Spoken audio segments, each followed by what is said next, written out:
very much for the kind introduction.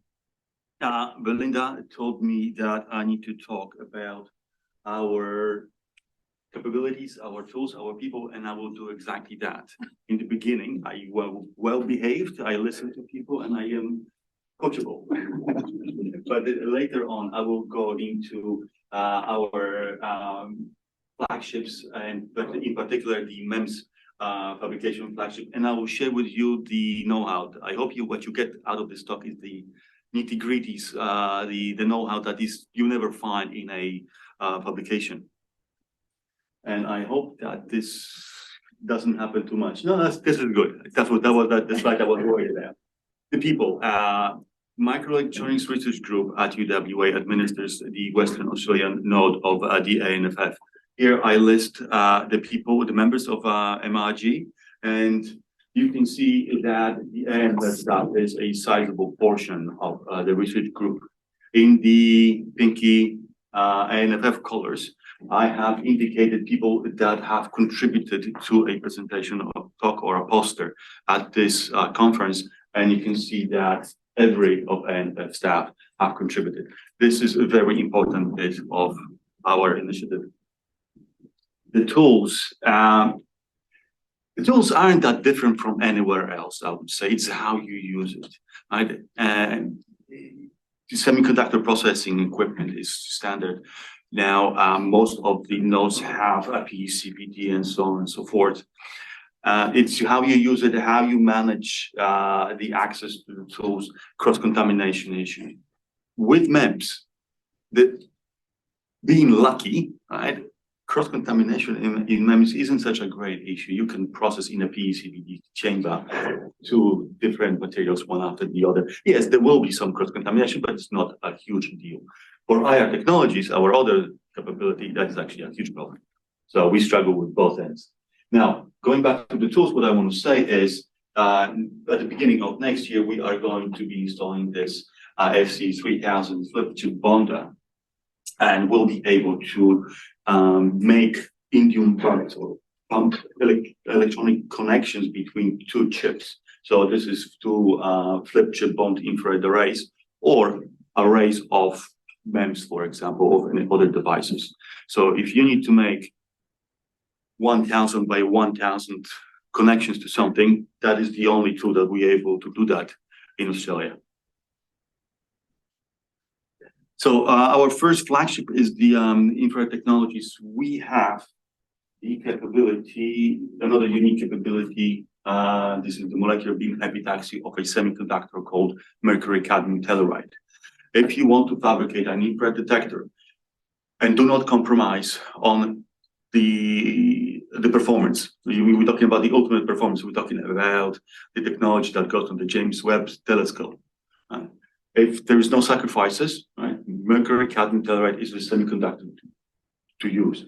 You got to grow it epitaxially on a substrate, and in a clean room, we can turn that into arrays of infrared detectors or imaging. You got to then flip chip bond it to a readout circuit, package it, and we also have extensive capabilities to characterize the performance of these devices. This is an example of a flip chip bonded mercury cadmium telluride focal plane array to a readout circuit. Very boring. There's nothing here. Right? This is basically backside. You're looking at the backside of your device, and the substrate is cadmium zinc telluride, which is transparent in the infrared. So very boring, but I must say this is the largest semiconductor chip fabricated in Australia. And then you can take movies with it. Awesome. This is Jarek, our lead infrared technologies expert at ANFF in Western Australia. And moving on to the timeline. So the infrared technology effort actually started here in Adelaide. In the beginning of 1990, TSTO founded a company, CM Tech, that housed the molecular beam epitaxy facility. They grew the material, and the idea was that the material would then be transferred to our facility where we would fabricate infrared devices out of it. It worked for a bit, but then DSTO realized how expensive is this initiative and closed down the shop. Fortunately for us, the MB was transferred to University of Western Australia, and the effort in the IR continues over the years. We fabricated various devices, and currently we are looking at fabricating 640 by 512 mid-wave infrared arrays, DLD arrays that operate in the wavelength band between 3 and 5 microns. What I want to point out, though, that is in about year 2000, we've added the IR MEMS development in this program. We wanted to add color to the infrared. Infrared devices currently are black and white. You want to have some color through frequency discrimination in front of the imaging array. And for that, we started looking at MEMS. Fabi Profil, now we'll talk about that mostly during this talk today. So we started in about 2000, we fabricated various devices and various structures, which I will tell you the nitty-gritty about. The funding sources were mostly associated with defense. They are the people that actually can afford the technology, the infra technology. However, also the GRDC, Grains Research Development Corporation, the farmers. There's high interest to have spectrally sensitive infrared detectors flying on drones, looking at the crops and telling you when to pick your crop. Right? And so now both MEMS technologies as well as IR technologies are the two flagships that we share via the ANFF, as well as the ARC Center of Excellence for Transformative Meta-Optical Systems. So this was the motivation, right? Still, current on-chip infrared detectors do not have spectral sensitivity. They are not able to see color. The images are black and white, just like that movie of Yarek.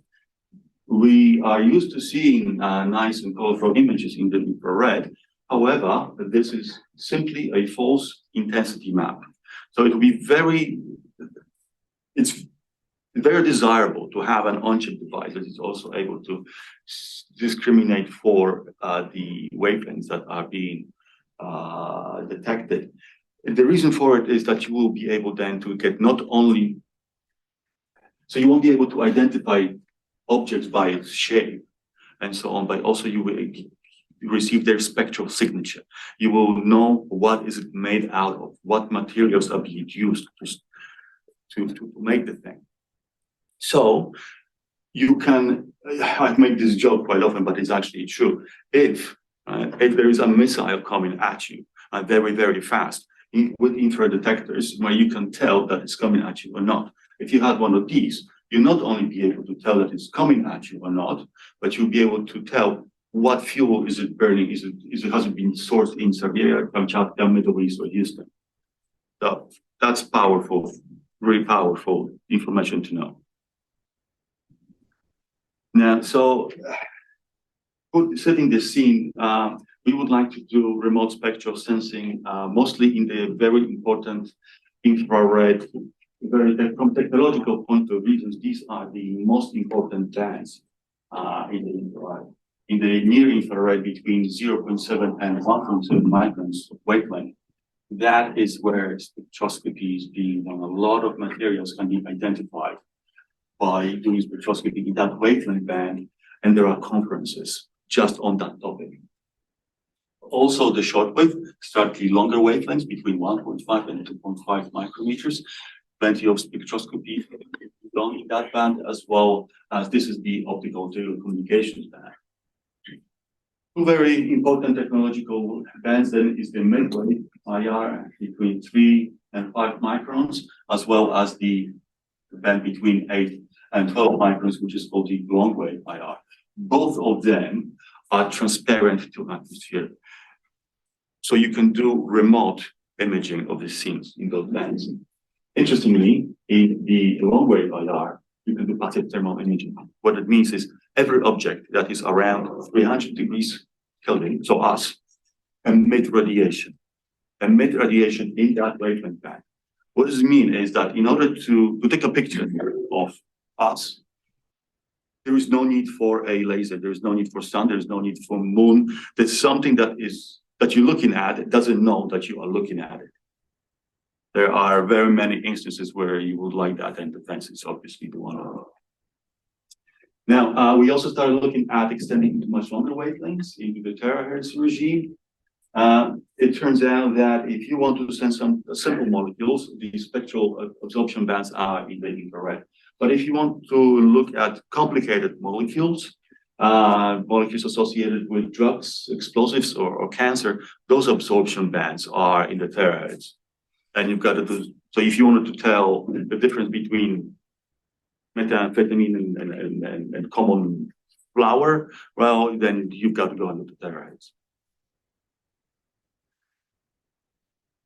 So this is now this is how we do it. This is the Fabry-Perot filter. But first, I would like to introduce you to the Fabry-Perot concept. So the Fabry-Perot cavity is being formed between the top and bottom reflector, right? Which is in this case DBR, and just created by multi-layer thin films of high and low refractive index. In this case, between germanium and silicon oxide. Now, if there is broadband IR light coming, all of the wavelengths are going to be reflected, apart from one wavelength that will resonate in between the mirrors, and then that wavelength will be passed on to the underlying broadband imaging array, and you can take a picture, or you can form an image with that. Now, if you have the ability to control the gap between top and bottom mirror, then you have the ability to control the wavelength that resonates in and the wavelength with which you can continuously make and form images. And this is now the nitty-gritty of how this is the structure. So the detector, the broadband array, is not shown on a silicon substrate. We form a Bragg mirror. There's alternating layers of germanium and silicon monoxide. Subsequently, we deposit a layer of gold that will do two things. One, it will be a bottom electrode for electrostatic actuation, and we define an aperture in it to define the optical area where the device will be active.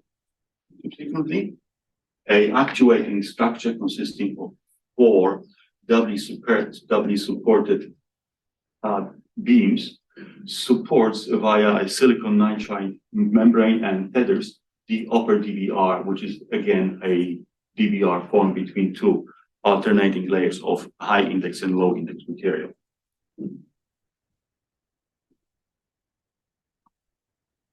Then this is the actual measured performance of such a device. I'm here showing the normalized transmittance through such a filter as a function of wavelength. And this particular device had a gap.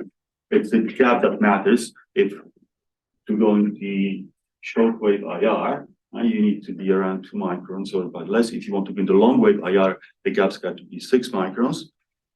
That determines in which wavelength band you are operating. And in this case, we see that so the red curve is the transmission through this filter when the upper membrane is in the original position as fabricated. Then as we apply voltage between top and bottom electrodes, we can move this peak with less than 25 volts from just over 2.4 microns to about 1.6 microns in wavelength, with a full width at maximum, the line width of about 50 nanometers, and again, extinction ratio of better than 100. So over the years, we fabricated movable structures. So I've explained this one. I will be talking about this one in a minute. Less about that one. I'll touch it at the end. These curves in the long wave IRC. This is actually quite interesting. We are able to span now for the long wave IR here. The gap between the top and bottom mirror is about 6 microns. We can move the whole range from 8 to almost 12 microns. Now the voltage is quite high. Now it's 160 volts because the gap is 6 microns. And so it's a quite long distance. Now I hope that we'll be able to. appreciate that it will work if you get it flat. On that top membrane, it's got to be flat. Right? Here I'm showing you a topological map, a surface topological map of a suspended filter that is 500 by 500 microns in size in optical area, and we see that the variation in height of the suspended membrane is within single nanometers. And that's what you need to get. You need to get really flat and really everywhere. Then it works. Let me just put that into human perspective.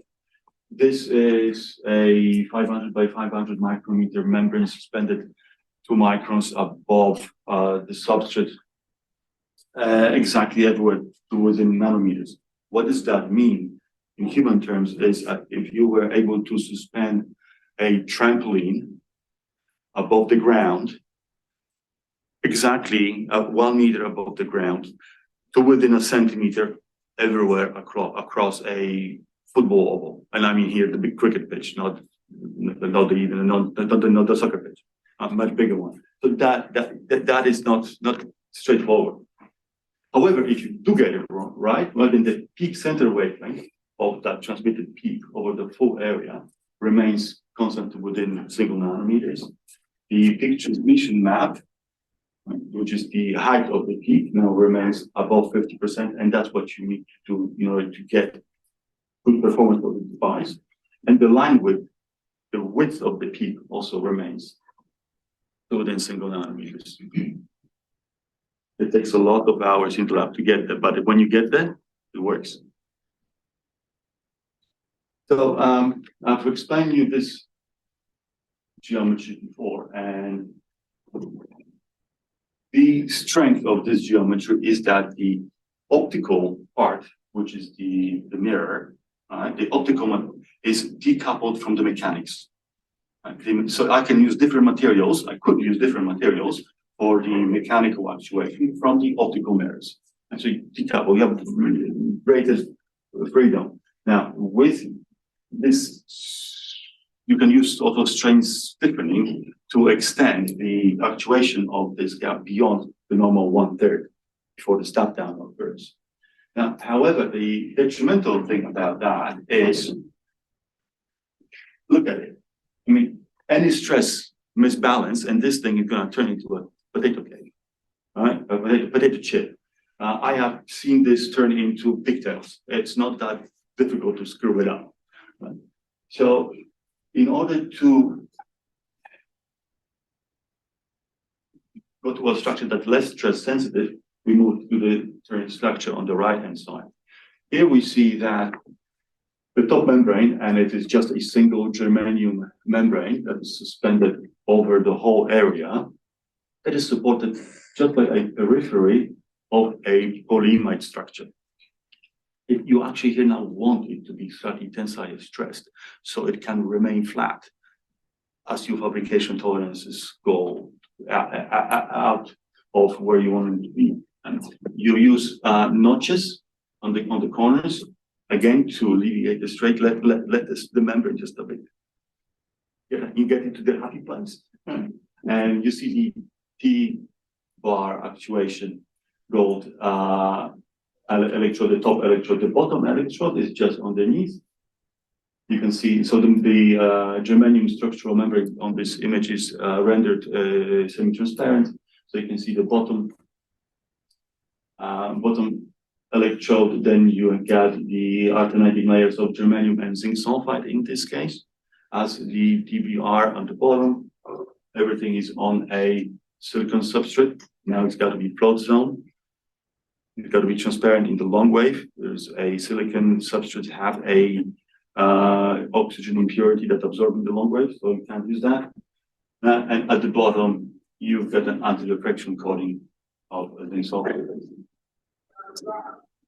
Materials are very important.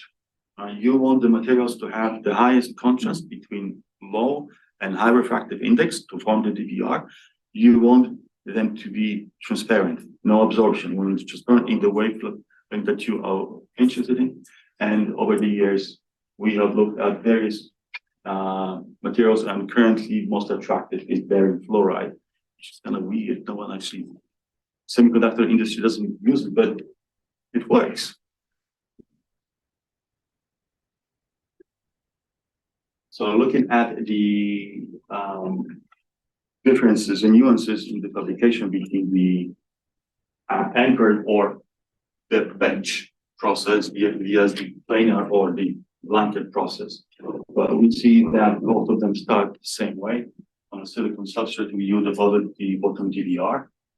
Then you deposit the sacrificial layer, and in case of that structure, you get to pattern the sacrificial layer. Subsequently, you deposit the top DDR. Now, the top DDR on the left-hand side then needs to follow the contours of your sacrificial layer, which is more complicated than this. However, subsequently, when you remove the sacrificial layer, you remove all of the sacrificial layer, and you will end up with a geometry, suspended geometry that is exactly how you define it with the sacrificial layer.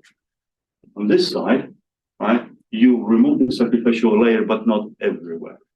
Right? You do a timed etch, and some polyimide must remain in order to create this suspended polyimide structure. So looking more closer at the process. Look, we're running out of letters to say how many process steps there are in this. And so, and I blame it just waste 5 minutes. Sorry if you let me, please. Now, I do have slides at the end to go through each of the steps. Do ask me, and I can specify you everything. The trick is to get the undercut for liftoff where you want it, and a slopey, and just the opposite where you don't want it. That is pretty much the trick across every step.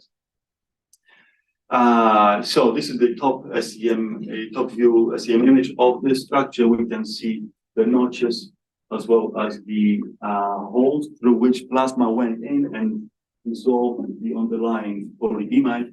And this is the optical image of the same structure, well, similar structure. And we see that this is the boundary of where the etching was stopped. If you just continued on, you would just make a larger device.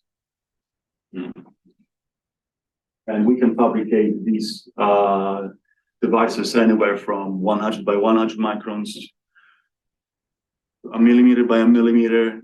Successfully, we have done a few that are 3 millimeters by 3 millimeters, and then it gets challenging. So it's not small. We actually want big. We want to cover the full imaging array. Now, looking at the other side, right? Yeah, the top DDRs got to go over that polyimide island, and that process is very sensitive to getting conformal depositions. It's not easy, right? People say, oh, you can just deposit a conformal layer. Well, yeah, I think sometimes it's conformal, sometimes it's less. But here we see a cross-sectional SEM image of a silicon wafer. This is your polyimide island, and we just deposited some thermal gold on top. You see everything is right on top and on the bottom. But here, well, there is no continuity here for this gold. Right? If you remove this polyimide layer, this thing will just float away, will just go and will not remain here. It will just lift off. That's how liftoff works. Right? You didn't get continuity. Now, in papers, you would say, you would just simply show you the picture like this, maybe, and say, all right, we got nice slopy profile just by doing etching at a higher pressure of 30 millitorr. But this is actually 6 months of work in the lab trying to figure out what's going on. So what we have here is, this is your on the silicon substrate. That is your polyimide island that you want to have a profile like this, a slopey one. Right? This is your hard mask that's going to be masking when you etch it in a dry plasma. And we also introduce an intermediate layer, also a polymer layer, that eventually when you stick it into a solvent, this will dissolve, that will stay, and this will lift off. And then you will end up with what you want. Now, you see that as you increase the pressure, the slope nicely changes, and that's what you want. That's great. But there's more to the story. There's not just one slope, there's more of them. So if you look closer here, right, this is your silicon oxide mask, and we've taken various pictures of various process points in the process, and these are the profiles. So when you started, this is your hard mask. This is your first polyimide layer. You started etching, and after 2 minutes, you didn't get into the polyimide proper. Right? And this is then the profile that you got. After 4 minutes, you're actually penetrating into the polyimide proper, and that is this profile. Now, if you keep on going, you see that with etching time, right, you develop 1, 2, 3 slopes. This slope is determined by the pressure in the chamber during the etching process. This slope is determined by the difference in the etch rate between the top and bottom polymer. Then as you etch longer and longer, the thing gets hot, right? And when you add temperature to a process, the process gets faster, and you start etching more, that's all. This can be also done in polyimide and photoresist. Here we've done experiments on various photoresists of various thicknesses. And please do go to the paper if you want more details. Now, polyimides are horrible things. You don't want to be using polyimides. You want to be using silicon, something hard. Right? So here, right, I would like to develop a nice slopy edge in a silicon. So this is the side view of on the substrate silicon oxide, then silicon, which is going to be my profile. I'm going to put a photoresist layer, and I will add some oxygen to the Cl4 plasma to etch both photoresist as well as the silicon at the same time. So you see that a slopy edge does develop, but the photoresist also being etched. If you add more oxygen, right, you get more slopier profile and less photoresist left. You can also reflow the photoresist, and then the profile gets really nice. And if you then etch, right, you can transfer that very nice slopy profile onto the silicon. Get rid of the photoresist and the acetone, and you get a very nice slopy profile. Something that is different from what you normally want. Normally, you in a dry plasma etching experiment, right? You want to be dead sharp. Here is the opposite. But the most important thing is stress.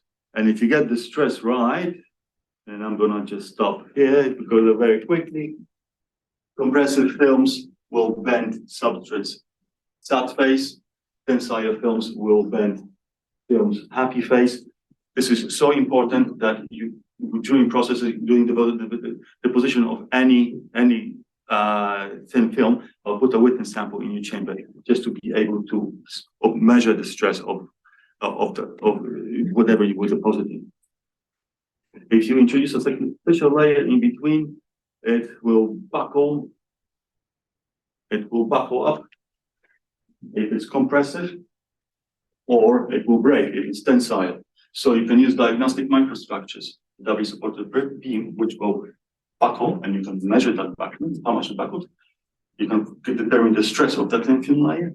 Now, this tensile stress will not buckle this structure, but if I pull this ring and a cross beam structure, the cross member will buckle. If I can measure how much it buckled, I can infer how much tensile stress there was in the layer. And these are the SEM images as well as interferometric images, top view of such structures. Again, I'll put them on every single wafer and every single mask when you're processing. This is vital information.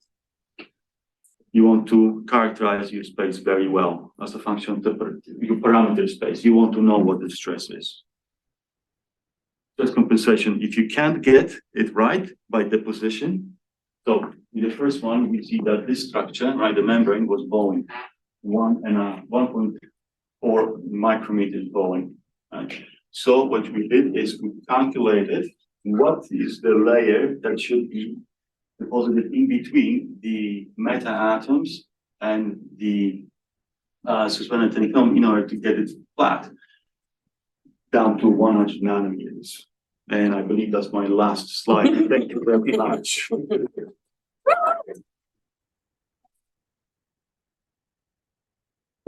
It's not just a science, the technology is also an art to make nice, right? If you make it flat, it works. It's a long way to get there. Thank you. Thank you very much. Do we have any questions? Maybe a question for which we can have a quick answer. In the fabrication steps diagram, it looked like you had dielectric materials going through the release holes. So the release holes Yeah. were there to allow the dry plasma to get underneath the membrane and eat the polymer from underneath. Yeah. That was It looked like there's like the mirror and the membrane mirror on top. And then there's also like tiny slices that came through the holes and they were below. the long process. Yeah, on the long process, like the one that went to step You're N. talking about these color. Yeah, you can go to that other one that had all the images. Yeah, you can see them in that one. Like, is that a good thing that the germanium and barium fluoride are like through the? All right. So the thing is now, you've got to be able to create this, and maybe this one's better. Right. So the top DBR is formed by a liftoff, and this is the liftoff adding layer. Right. But you also need to have no material in here. Well, this is much smaller in comparison to this distance, and lifting off. This is about 4 microns, I think, in total. Right, lifting that off in such tiny areas is problematic. So what the student did here, right, is basically etched holes into the underlying polymer, right? Got some undercut, and so you deposit on top, get rid of that by liftoff. And here you don't have to do any liftoff anymore because you created the hole by allowing the material to get into the holes. And that's the material. These are the cross sections. This material, right, is now just above the blanking holes. But this is not the optically active area. Oh, okay. Right. So we actually want the light to go in between.